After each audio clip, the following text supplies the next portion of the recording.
여러분 안녕하십니까? 12월 25일 금요일 뉴스투데이입니다. 윤석열 검찰총장이 오늘 복귀합니다. 정직 2개월 징계를 정지시켜달라는 윤 총장의 신청을 법원이 어젯밤 받아들였습니다. 판사 사찰 문건 같은 징계 사유는 나중에 제대로 따져봐야겠지만 무엇보다 징계 결정 과정에서 절차상 문제가 있어 징계 결과를 인정할 수 없다고 했습니다. 먼저 재판부 판단의 핵심 내용 곽동건 기자입니다. 서울행정법원은 윤석열 검찰총장이 정직 2개월 징계의 효력을 멈춰달라며 낸 집행정지 신청을 어젯밤 받아들였습니다. 재판부는 우선 징계 사유 중 일부 핵심 쟁점에 대해 앞으로 본안 소송에서 충분한 심리가 필요하다고 지적했습니다. 판사 사찰 의혹 문건의 경우 작성과 배포 모두 매우 부적절하고 채널A 사건 관련 감찰 수사 방해 의혹은 다툼의 여지가 남아있다고 지적했습니다. 그러나 임기가 정해진 윤 총장이 이 정도의 징계 사유로 2개월간 직무에서 배제되는 건 회복할 수 없는 손해라며 이를 예방하기 위한 긴급한 필요성도 어느 정도 인정된다고 집행정지 인용 결정의 취지를 설명했습니다. 특히 법원이 윤 총장의 손을 들어준 결정적 이유는 징계 결정 과정의 절차상 결함이었습니다. 지난 15일과 16일 이틀간 진행된 징계위 심의 당시 출석한 위원은 제적 7명에서 간신히 절반을 넘는 4명. 윤 총장 측은 이 중 2명에 대해 기피 신청을 했는데 기피 대상 위원들을 1명씩 내보낸 뒤 남은 3명이 번갈아 가며 기피 여부를 의결한 게 문제라는 겁니다. 정원 7명인 위원회의 최소 의결 정족수 4명을 채우지 못한 채 기피 의결이 이뤄져 윤 총장의 징계를 결정한 이후 절차까지 모두 무효라는 판단입니다. 추후 징계 처분의 취소를 놓고 다퉈야 하는 본안 소송도 같은 재판부가 담당하는 만큼 이 기피 의결 과정의 결함이 법무부의 발목을 잡을 가능성이 높습니다. 더욱이 윤 총장의 임기가 끝나는 내년 7월 이전에 소송의 결과가 나올 거라 장담하기도 어려워 이번 징계 처분은 사실상 효력을 잃었다는 평가가 나옵니다. MBC 뉴스 곽동건입니다. 청와대는 아직 별다른 말이 없습니다만 더불어민주당과 국민의힘은 희비가 갈린 격한 반응을 쏟아냈습니다. 더불어민주당은 이번 재판부 판단이 국론 분열을 심화시킬 것이라면서 검찰 개혁을 강력히 추진하겠다는 말을 남겼고 반면 국민의힘은 크리스마스 선물이라고 환영했습니다. 최경재 기자입니다. 청와대는 곧바로 반응하지는 않았습니다. 강민석 청와대 대변인은 법원의 판단이 늦은 시간에 나왔다며 밤사이 입장 발표는 없을 것이라고 밝혔습니다. 문재인 대통령이 직접 제가한 징계안의 효력이 인정되지 않았다는 점에서 당혹감이 적지 않을 것으로 보이는 가운데 오늘 어떤 입장이 나올지 주목됩니다. 더불어민주당은 법원을 강하게 비판했습니다. 민주당 최인호 수석 대변인은 행정부가 합법적 절차에 따라 징계를 결정한 엄중한 비위 행위의 심각성이 제대로 반영되지 않았다며 강한 유감을 나타냈습니다. 이어 이번 판결은 행정부의 안전성을 훼손하고 사법부에 대한 불신으로 이어져 국론 분열을 심화시킬 것이라고 우려하면서 검찰개혁을 체계적으로 강력히 추진하겠다고 강조했습니다. 반면 국민의힘은 법원 결정이 나오자마자 줄줄이 환영의 뜻을 쏟아냈습니다. 국민의힘 배준영 대변인은 검찰개혁에 탈을 쓴 검찰개혁을 막아냈다며 정부 여당은 법 위에 군림하려는 홍위병 같은 도발을 이제 멈추라고 비판했습니다.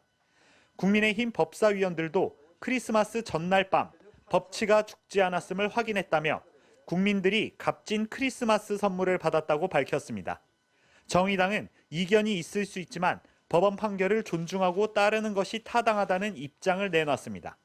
MBC 뉴스 최경재입니다. 성탄 전야였던 어젯밤 5명 이상 사적인 모임이 금지된 밤거리는 눈에 띄게 한산했지만 일부 업소들은 방역 수칙을 지키지 않아서 서울시와 경찰의 합동 단속에 적발됐습니다.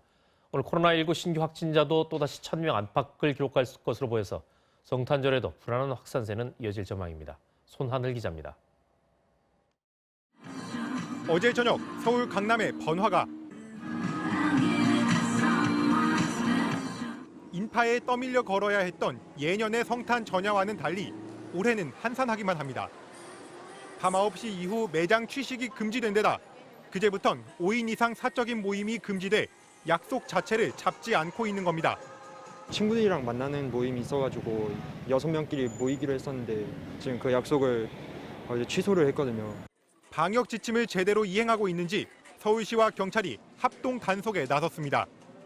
5명 이상 일행이 없는지 꼼꼼히 살핍니다. 오늘 5인 이상 오신 탭은 아직 없으시겠네요? 없죠. 아, 예. 5인이 아니라 5명도 안 왔는데. 힘들었던 한 해, 연말까지 직격탄을 맞았지만 업주들은 대체로 방역 수칙에 적극 협조하는 모습이었습니다. 당연히 없죠. 그러다 보니까 매출이 작년 대비해가지고 한 10분의 1 정도. 하지만 식탁과 식탁 사이 최소 1m를 뛰어 앉도록 한 규정을 어기고 서로 다른 일행끼리 사실상 붙어 앉도록 한 일부 식당들이 적발됐습니다. 거리 유지가 안 되어 있기 때문에 방역 수칙 미준수로 인해서 집합금지 2주 조치가 내려질 예정입니다. 서울시는 어젯밤 음식점과 술집 등 1,400여 곳을 점검한 결과 5인 이상이 한데 모이거나 9시 이후 매장에서 영업하는 등 방역 수칙을 위반한 업소 16곳을 적발해 집합 금지 조치했다고 밝혔습니다. 확산세를 꺾기 위한 정부의 노력에도 국내 코로나19 신규 확진자는 오늘도 1,000명대 안팎을 기록할 전망입니다. 방역당국은 어제 0시부터 밤 9시까지 중간 집계한 결과 모두 867명이 신규 확진됐다고 밝혔습니다. 병상이 없어 배정을 기다리다 21명이 숨진 부천의 요양병원에서 확진자 9명이 더 나왔고 구미 송정교회에서 13명, 파주 문산읍 요양원에서 12명 등 산발적 집단 감염이 곳곳에서 터져나왔습니다. 특히 서울 논현동에 위치한 전직 대통령 이명박 씨의 사저 경비를 맡은 방호 요원 10명이 집단 감염되면서 이 씨의 가족이나 지인들과의 접촉 여부에 방역당국이 촉각을 기울이고 있습니다. MBC 뉴스 손하늘입니다. 브렉시트 국민투표 이후 4년 넘게 불편한 동거를 이어왔던 영국과 유럽연합이 이제 완전한 결별을 하게 됐습니다. 노딜 직전까지 몰렸던 양측의 포스트 브렉시트 협상이 성탄 전야에 극적으로 타결됐습니다. 정영훈 기자입니다. 영국과 유럽연합은 현지 시간 24일 무역협정을 포함한 미래관계 협상을 타결했다고 공식 발표했습니다. 본격 협상에 착수한 지 9개월 만이자 연말로 예정된 브렉시트 전환 기한을 일주일여 앞둔 극적 합의였습니다. It was a long and winding road, but we have got a good deal to show for it. It is fair, it is a balanced deal.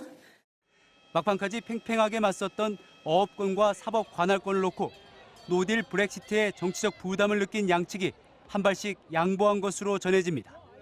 이로써 영국은 지난 2016년 국민투표에서 브렉시트를 결정한 지 4년 반 만에 유럽연합과 이어온 47년 동거에 마침표를 찍게 됐습니다. 무관세 무쿼터에 기반한 새 무역협정에 대해 영국 정부는 완전한 정치적 경제적 독립성을 갖게 된 것이라며 영국 국민과 기업들에게 환상적인 뉴스라고 평가했습니다. We will be your friend, your ally, your supporter, and indeed, never let it be forgotten, your number one market. 독일의 메르켈 총리와 마크롱 프랑스 대통령 등 유럽 각국 정상들도 일제히 환영의 뜻을 나타냈습니다. 이번 합의안은 사실상 영국과 유럽연합 의회에 비준 절차만을 남겨두게 됐습니다. 유럽연합에서 완전히 탈퇴한 영국은 미국과 중국 등 세계 주요국과의 무역협정에 박차를 가할 것으로 전망됩니다. MBC 뉴스 정영훈입니다.